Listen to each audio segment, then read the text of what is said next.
también tiene limitaciones. Es la ciencia de la observación, se basa en estadísticas y eso significa que la epidemiología busca asociaciones estadísticas posibles y correlaciones entre la presencia de un agente, en nuestro caso los campos electromagnéticos, pero repito, en general es más general, y la ocurrencia de incidentes o la mortalidad debida a una patología dada, por ejemplo el cáncer. Si existe esa correlación, entonces eso no es la prueba de una causa-efecto. No es por sí la prueba de que fue el agente el que causó la patología para llegar a esta conclusión.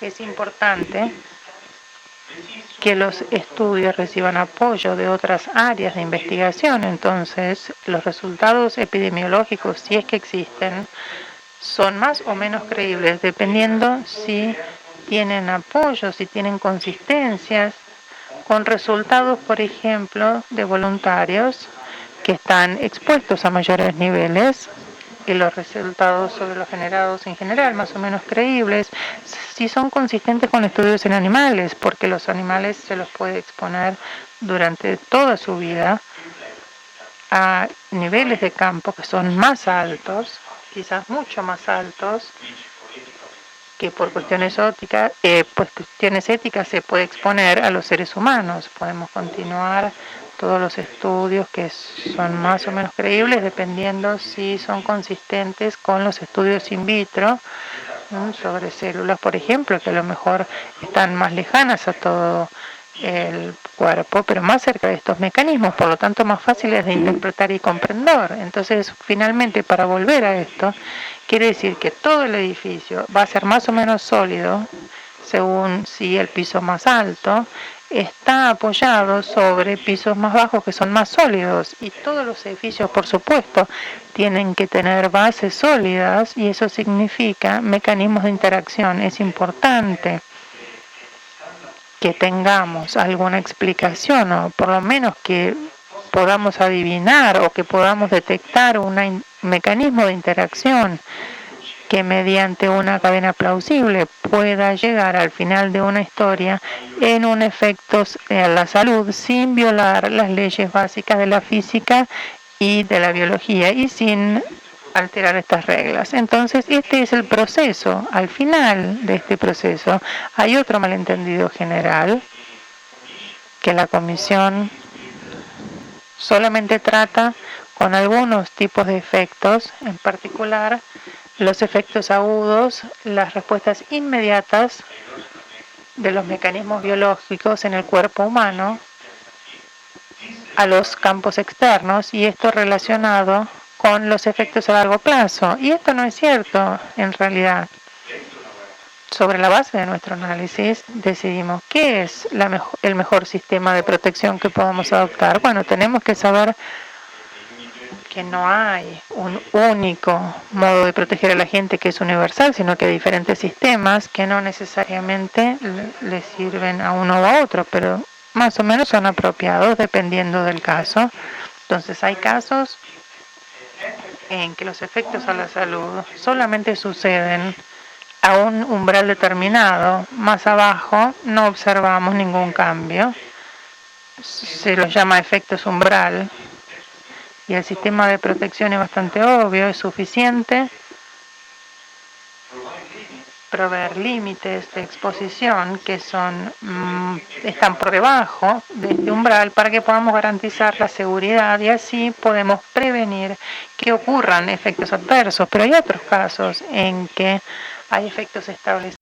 Repetir la importancia de esto, efectos establecidos que se han identificado pero que no exhiben ningún umbral. El ejemplo más clásico es la radiación ionizante. En ese caso tenemos un claro incremento de los efectos en la salud, con cáncer en particular, con mayores dosis, pero no tenemos umbral. Entonces el riesgo baja a cero solamente cuando la exposición alcanza cero. Entonces el mejor enfoque en ese caso es algún tipo de compromiso que es inaceptable y tener criterio y desarrollar un sistema específico que se llama LARA ahora, que intenta llegar a lo óptimo entre los dos argumentos, la protección por un lado y los beneficios por el otro. Los beneficios de la tecnología, incluyendo, por ejemplo, el uso en la medicina, de la radiación, etc. También hay casos en donde no tenemos efectos establecidos, sino sugerencias de efectos posibles.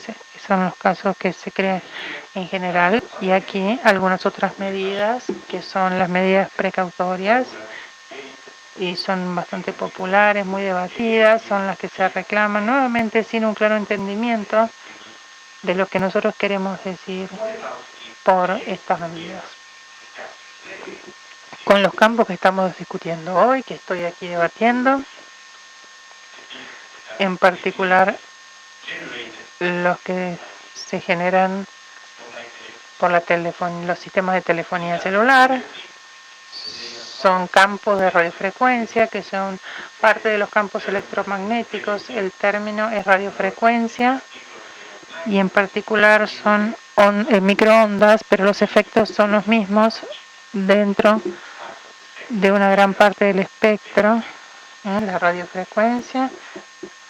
Voy a usar este término de ahora en adelante. ¿Cuáles son los efectos que establecemos sobre la base de los criterios? Esencialmente son todos de un tipo. El mecanismo están bien establecidos y además están comprendidos. Entonces, como ustedes ven, hay un mecanismo físico que es conocido.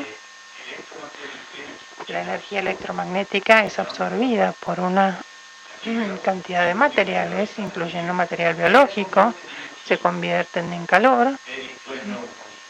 El concepto muy sabido gracias al horno de microondas. Nuestras esposas conocen bien esto. Entonces, las microondas calientan nuestro cuerpo, se eleva la temperatura, esto por decir global. Si la antena está alejada,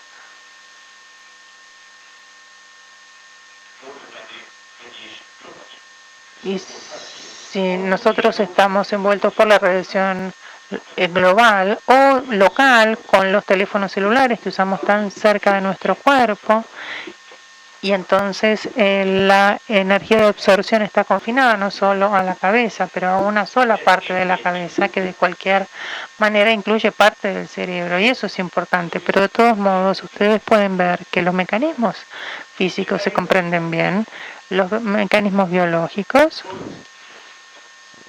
también se comprenden bien, y los efectos que causan están relacionados a este aumento de la temperatura.